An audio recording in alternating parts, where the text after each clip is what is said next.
AP సీఎంగా చంద్రబాబు నాయుడు ప్రమాణ స్వీకారం చేస్తున్న సమయంలో కేంద్ర హోంమంత్రి అమిత్ షా, తెలంగాణ మాజీ గవర్నర్ తమిళసైకి మధ్య జరిగిన సంభాషణ తాలూకు వీడియో వైరల్గా మారింది.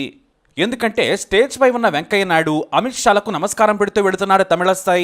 అమిత్ షా మొదట నమస్కారం చేశారు, కానీ సడన్ గా ఆమెను పిలిచి ఏదో చెప్పారు, కానీ దానికి సమాధానం చెప్పబోయారు తమిళసై. కానీ నాకు సంజాయిషి అక్కర్లేదన్నట్లుగా చేయి అడ్డం పెట్టేశారు. పక్కనే ఉన్న వెంకయ్య నాయుడు ఆర్గ్యుమెంట్ వద్దన్నట్లుగా తమిళసైకి చేతితో సూచిస్తూ ఉన్నారు. ఇక అమిత్ షా అయితే వేళ్లు తమిళసై వైపు చూపిస్తూ సీరియస్ గా గుడ్లు మెక్కరించి మరీ వార్నింగ్ ఇచ్చారు. ఈ 2 నిమిషాల వీడియో తెలుగునాట వైరల్ గా మారింది. తమిళనాడులో అయితే ఏకంగా పొలిటికల్ తుఫాన్ క్రియేట్ చేసింది. ముందుగా అధికార పార్టీ డిఎంకే పార్టీ నేత శరవణన్ అన్నాదురై సీరియస్ అయ్యారు. ఒక మహిళా నేతతో మాట్లాడాల్సిన పద్ధతి ఇదేనా? వేలు చూపిస్తూ హెచ్చరించినట్లుగా మాట్లాడుతారా? ప్రజలు దీనిని చూస్తారని అమిత్ షా తెలుసుకోవాలి. ఇది తప్పుడు పద్ధతి. ముందు మహిళలను గౌరవించడం నేర్చుకోవాలన్నట్లుగా డిఎంకే అధికార ప్రతినిధి తప్పుపట్టారు. మరి అసలు అమిత్ షాకు అంతగా తమిళసై మీద కోపం ఎందుకు వచ్చిందంటే దానికి కారణం ఉంది. గత కొన్నాళ్లుగా తమిళనాడులో ప్రస్తుత పార్టీ అధ్యక్షుడు అన్నామలై, మాజీ అధ్యక్షురాలైన తమిళసై మధ్య పచ్చగడ్డేస్తే బొగ్గుమంటోంది.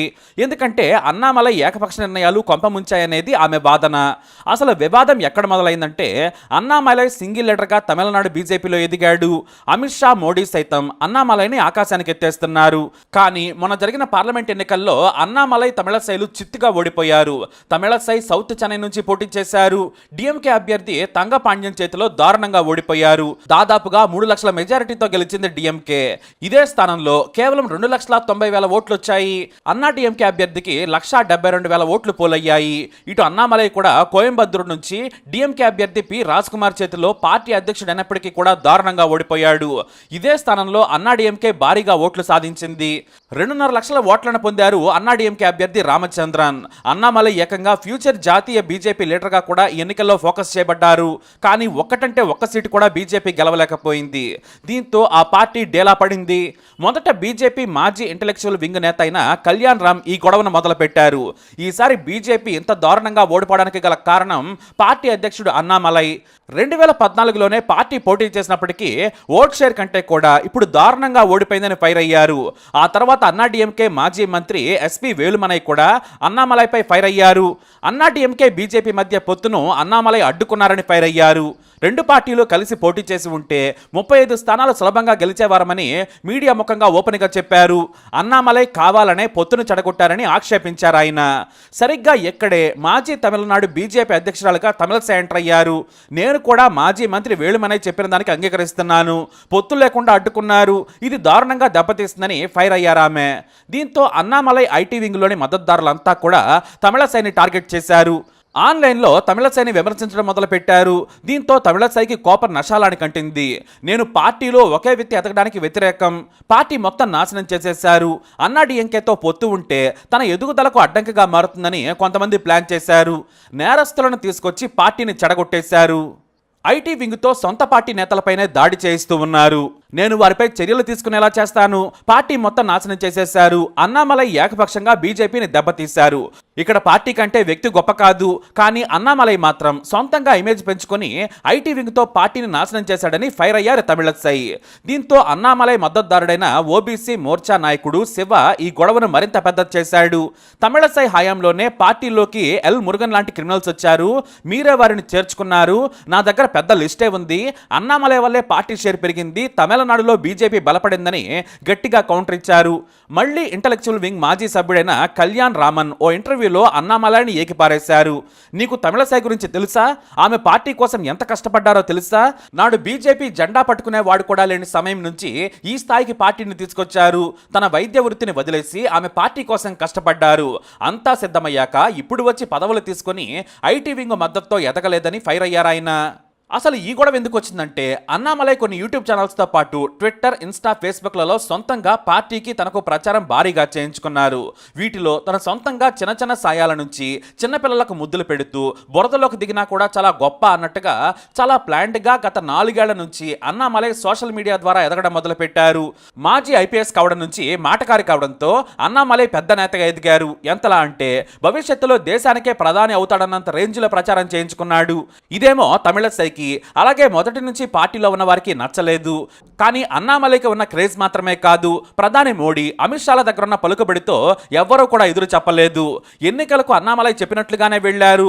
ఇక అన్నా డిఎంకేతో పొత్తు ఉండాలని పార్టీలోని సీనియర్ వర్గం వాదించగా అన్నామలై అసలు అక్కర్లేదన్నాడు. మనం సొంతగా ఎదుగుదాం, లోక్సభలో తేడా వచ్చినా అసెంబ్లీ ఎన్నికల నాటికి బలపడతాం, మన మీద సానుభూతి పెరుగుతుంది, వచ్చే ఎన్నికల నాటికి సూపర్ స్టార్ దళపతి విజయ్ వస్తే 4-way కాంటెస్ట్ అవుతుందని కేంద్ర నాయకత్వాన్ని ఒప్పించారు అన్నామలై. కావాలంటే అప్పుడు అసెంబ్లీ ఎన్నికల సమయంలో పొత్తుల గురించి ఆలోచించొచ్చని చెప్పారు. అన్నట్టుగానే సీట్లు తగిన పార్టీ బలపడాలి అనుకున్నారు మోడీ. దీంతో పాటు అన్నామలై క్రేజ్ను చూసి కనీసం 15 సీట్లు వస్తాయని మోడీ అమిత్ షా భావించారు. కానీ అన్నామలై మాటలు సోషల్ మీడియా ప్రచారం అంతా డొల్లా అని ఎన్నికల తర్వాత తేలిపోయింది. ఇక దేశం మొత్తాన్ని మోడీ ఫూల్ని చేస్తే ప్రధాని మోడీనే మాటలతో కహానీలు చెప్పి ఆయనకే అన్నామలై చెవిలో పూలు పెట్టారని జోకులు కూడా వేశారు. అయితే ఇక్కడ తమిళసైకి ఎందుకు కోపం వచ్చిందంటే తాను ఓడిపోవడం కారణంగా ఇతర సీనియర్లు కూడా అన్నామలై వల్లే ఓడారనేది ఆమె బాధ. ఈసారైనా ఎంపీగా గెలిచి కేంద్ర మంత్రి కావాలనుకున్నారు ఆమె. పొత్తు ఉంటే సులువుగా గెలిచే ఛాన్స్ ఉండేది, కానీ అన్నామలై చెడగొట్టేశాడు. తాను చెడి తమ రాజకీయ జీవితాన్ని నాశనం చేశాడనేది ఆమె బాధ. ఎన్నో ఏళ్లుగా పోటీ చేస్తున్నా మంచి విజయం దక్కలేదు. జాతీయ రాజకీయాల్లో పేరు తెచ్చుకోవాలనుకున్న సమయంలో మంచి ఛాన్స్ మిస్ అయిందని అన్నామలై మీద ఆమె గుర్రుగా ఉన్నారు. పైగా మొత్తం ప్రచారం నుంచి అభ్యర్థుల ఎంపిక వరకు అన్నామలైదే పెత్తనం. దీంతో ఆమె సహించలేక రగిలిపోయారు. అంతలోనే వివాదం మొదలైంది. ఇక పార్టీ అధ్యక్షుడు అన్నామలై మద్దతుదారులు రోజు తమిళసైని టార్గెట్ చేస్తూ విమర్శిస్తున్నారు. ఐటీ వింగ్ మొత్తం అన్నామలై చేతిలో ఉండడంతో తమిళసైని ప్రతిపక్ష పార్టీ నేతను విమర్శించినట్లుగా మాటల దాడులు చేస్తున్నారు. దీంతో తమిళనాడు బీజేపీలో కంపు మొదలైంది. బహిరంగంగానే తమిళసై అన్నామలైని ఏకిపారేశారు. నీ వల్లే పార్టీ నాశనమైంది, ఏక వ్యక్తిగా ఎదగాలనుకున్న స్వార్థానికి పార్టీని బలి చేశావని తిట్టారామె. ఇక ఆయనకు మద్దతుగా ఎంతో మంది నాయకులు వచ్చి తమిళసైని టార్గెట్ చేశారు. ఇక చివరిగా పార్టీ అధికార నేత ప్రతినిధి ఏఎన్ఎస్ ప్రసాద్ కూడా అన్నామలైకి మద్దతు పలికారు. అంతేకాదు కళ్యాణ్ రమణ్ అనే వ్యక్తికి పార్టీకి సంబంధం లేదు, ఆయన పార్టీలో లేరు, ఇక ఆయన చెప్పింది కూడా తప్పే, తమిళసై విమర్శలు కూడా సరికాదు, పార్టీ కోసం అన్నామలై ఎంతో కష్టపడ్డారు, ఆయన కారణంగానే తమిళనాడులో పెద్ద పొలిటికల్ ఫోర్స్గా మారిందని చెప్పారు. ఇలా రచ్చ సాగుతూ ఉండగానే ఈలోపు పార్టీ రాష్ట్ర ఇన్ఛార్జ్ ఎంటర్ అయ్యారు. అందరూ నోరు మూసుకొని కూర్చోండి, బజార్లో పడి తిట్టుకొని పార్టీ పరువు తీయద్దని హెచ్చరించారు. అంతేకాదు అసలు అన్నామలై ఈ ఎన్నికల్లో ఎలా పోరాటం చేశారు, ఎక్కడ తేడా జరిగింది, అన్నామలై ఏ స్ట్రాటజీ ఫాలో అయ్యారు, అంతర్గత విభేదాలు ఎవరి వల్ల ఎందుకు వచ్చాయో ఒక నివేదిక ఇవ్వాలని పార్టీ సీనియర్ నేత తమిళనాడు ఇన్ఛార్జ్ పీయూష్ గోయల్ కోర్ కమిటీని ఆదేశించారు. తమిళనాడు కోర్ కమిటీలో మాజీ పార్టీ అధ్యక్షుడు పోన్ రాధాకృష్ణన్తో పాటు బీజేపీ ఎమ్మెల్యే శ్రీనివాసన్ కూడా ఉన్నారు. ఓటమికి గల కారణాలను, అంతర్గత విభేదాలపై తొందరగా నివేదిక ఇవ్వాలని ఆదేశించారు. అమిత్ షా కూడా ఇప్పటికే తమిళనాడు పార్టీ వింగ్కి హెచ్చరికలు పంపారు. ఇంతలో తమిళసై ఏపీ సీఎం చంద్రబాబు నాయుడు ప్రమాణ స్వీకారంలో కనిపించడంతో తన కోపాన్ని ఆపుకోలేక వందలాది కెమెరాల ముందు ఆమెను తిట్టేశారు. చేయి ఊపుతూ తమిళసై నోరు మోయించి మరీ హెచ్చరించేశారు. అయితే మీడియా ముందుకు వెళ్లడం మీరు చేసిన తప్పు, ఏదైనా ఉంటే తమకు చెప్పుకోవాలి, అన్నామలైని పార్టీ అధిష్టానం నియమించింది, పార్టీ హైకమాండ్ నిర్ణయాన్ని ధిక్కరించావు, ఇంకోసారి ఇలా చేయొద్దని లైవ్ లో, అది కూడా స్టేజ్ మీద ఓపెన్ గానే అమిత్ షా చెప్పారనే కామెంట్స్ ఇప్పుడు తమిళనాడులో వైరల్ గా మారాయి, ఆంధ్రాలో కూడా. దీంతో అందరి ముందు అమిత్ షా అలా మాట్లాడటంతో ఆమె నొచ్చుకున్నారట. ఆ తర్వాత కార్యక్రమం ముగియగానే వెళ్లిపోయారట తమిళసై. మరోవైపు ఎంత పార్టీ చేతిలో ఉంటే మాత్రం అమిత్ షా ఒక మహిళను అవమానించేలా చేశారని డిఎంకే ఫైర్ అయింది. ఆయన తమిళసైకి సలహాలు ఇస్తూ తాను మాత్రం మీడియా ముందే హెచ్చరించినట్లు ప్రవర్తించడం బాగోలేదని డిఎంకే రాజకీయ దుమారం లేపింది. దీంతో ఇప్పుడు అమిత్ షాని వెనకేసుకొచ్చేందుకు తమిళనాడు బీజేపీ నేతలు కౌంటర్లు మొదలుపెట్టారు. అలా ఒక్క వీడియో పెను దుమారం రేపింది. మనకేమో అసలు విషయం తెలిసింది. మరి అమిత్ షా చేసిన పనికి మీరేమంటారు? మీ అభిప్రాయాన్ని కమెంట్ ద్వారా తెలియజేయండి. ఈ వీడియో అప్డేట్స్ కోసం మై ఛానల్ ఫాలో అవ్వండి, అలాగే తప్పకుండా సబ్స్క్రైబ్ చేసుకోండి.